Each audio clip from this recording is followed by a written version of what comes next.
Hello everyone. आज मैं बताने जा रही हूँ वाइटल साइंस के बारे में। वाइटल साइंस के दूसरे भी नाम होते हैं जैसे कि TPR-BP, कार्डिनल साइंस। ये साइंस होते क्या है? वाइटल का मतलब ही होता है क्रूशियल यानी बहुत ही इम्पॉर्टेंट, जो एक नॉर्मल व्यक्ति के शरीर के फंक्शन के बारे में पता चल जाता है। उनको कोई बीमारी है या नहीं, वो नॉर्मल है या नहीं। इसे मेनली 4 पैरामीटर से चेक किया जाता है। TPR, T temperature, P pulse, R respiration, BP blood pressure. Temperature temperature शरीर के तापमान को मेजर करना, यानी शरीर को तापमान को नापना। उसे हम थर्मोमीटर से नापा जाता है। नॉर्मल टेम्परेचर सेल्सियस में भी होता है, फ़ारेनहीट में भी होता है। उसको बोलते हैं एकम यानी कि unit. In Fahrenheit 98.6 degree Fahrenheit, Celsius 37 degree Celsius.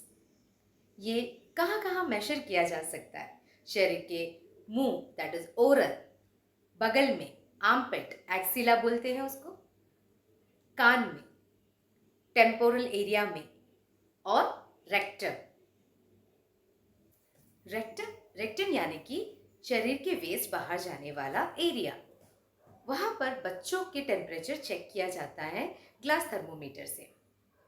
Temperature check करते टाइम रेक्टम के एरिया से अगर चेक कर रहे हैं तो हमेशा हमें मिला हुआ वैल्यू से एक वैल्यू को कम करना पड़ेगा, क्योंकि रेक्टम के एरिया में सबसे ज़्यादा ब्लड वेसल्स, जो ब्लड सप्लाई करने के लिए दे होता है।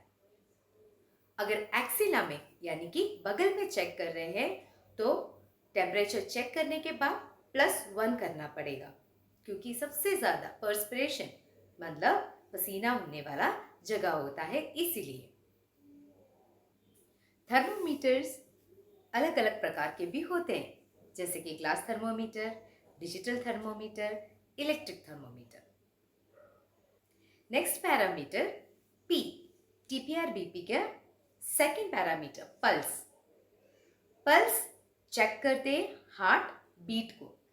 1 मिनट में हार्ट कितना बीट कर रहा है, जिससे हमें 3 उंगलियों से चेक करना है। सिर्फ 3 उंगलियों से नापा जाता है। थंब कभी यूज नहीं करना है, क्योंकि थंब को उसके खुद के पल्सेशन होता है आर्टरी की वजह से। पल्स हमारे शरीर के 9 साइड्स यानी कि 9 जगहों में चेक कर सकते हैं। पहला है टेम्पोरल, दैट इज हमारे सिर के, ये जो कान के और सिर के यहाँ पर 2 साइड में बोला जाता है, that is temporal. Second, carotid pulse, गले के एरिया में 3 उंगलियों से चेक किया जाता है। थर्ड, हार्ट के एरिया में देखा जाता है। फोर्थ, ब्रेकियल, एल्बो के एरिया में चेक किया जाता है।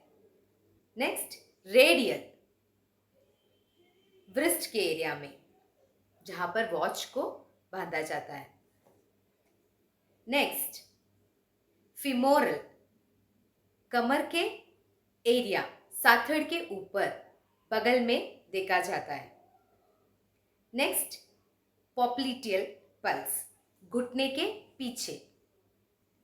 नेक्स्ट, डॉर्सालिस पेडिस, पैर के ऊपर के एरिया में। And last, posterior tibial, angle, जहां पायल पहनते उस एरिया के जगह पर। Next parameter respiration. TPR-BP में जो R है, रेस्पिरेशन का मतलब होता है श्वास लेना, intake of oxygen and giving out carbon dioxide. 1 minute में कितना रेट होता है वो चेक करते हैं। इसे चेक किया जाता है एब्डोमेन के मूवमेंट को देखकर, यानी चेस्ट के मूवमेंट को भी हम चेक कर सकते हैं। इसका नॉर्मल वैल्यू है 12 to 20 ब्रीथ पर minute. Next, blood pressure, TPR-BP का फोर्थ पैरामीटर। BP का फुल फॉर्म होता है blood pressure. Blood pressure blood जो आर्टरी के वॉल में एक प्रेशर देता है, फ्लो कर देता है, तो वो हम चेक किया जाता है। इंस्ट्रूमेंट का नाम है स्पिग्मोमैनोमीटर, जिसे हम बोलते हैं बीपी अपैरेटस बी। नॉर्मल बीपी है 120/80। रेंज अगर देखा जाए तो 110/65 टू 140/90 भी बोला जाता है। इसका यूनिट है mmHg। वाइटल साइंस के ये 4 मेन साइंस के अलावा पेन और ऑक्सीजन भी चेक किया जाता है। पेन चेक करते हैं numerical pain faces rating scale से। स्केल होता है जिसमें पेशेंट के दर्द को पूछकर वहां पर चेक किया जाता है। न्यूमेरिकल पेन रेटिंग स्केल्स में उसके वैल्यू को बेस करते हुए पेशेंट का दर्द कितना है करके हमें पता चल जाता है। उसके अलावा Wong Bakers faces rating scale से भी चेक किया जाता है उसके facial expressions through. Last parameter है ऑक्सीजन। ऑक्सीजन हम चेक करते हैं पेशेंट के ब्लड में कितना परसेंटेज ऑफ ऑक्सीजन प्रेजेंट है कर। इसे चेक किया जाता है पल्स ऑक्सीमीटर से। नॉर्मल वैल्यू है 95 to 100%। हमने ये वीडियो में देख लिया है सभी के नॉर्मल वैल्यूज। इसमें वैल्यूज जब बढ़ जाता है या नॉर्मल से कम होता है तो इसको अलग अलग नामों से भी जाना जाता है। एग्जाम्पल, अगर वो टेम्परेचर बढ़ रहा है तो उसको बोलते हैं हाइपरथर्मिया, कम हो जा रहा है तो हाइपोथर्मिया। बीपी अगर बढ़ रहा है, हाइपरटेंशन, कम हो रहा है तो हाइपोटेंशन।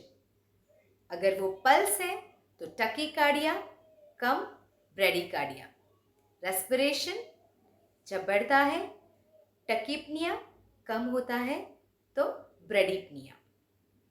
इसी तरह ऑक्सीजन का भी होता है। ऑक्सीजन अगर बढ़ जा रहा है, हाइपर ऑक्सिया, कम होता है तो हाइपोऑक्सिया। तो ये हाइपर और हाइपो के वैल्यूज को इन डिटेल में मैं एक्सप्लेन करूंगी। साथ ही में पीडियाट्रिक्स यानी कि बच्चों के वैल्यूज के बारे में भी एक्सप्लेन करूंगी मेरे नेक्स्ट वीडियो में। So please subscribe my channel. Thank you.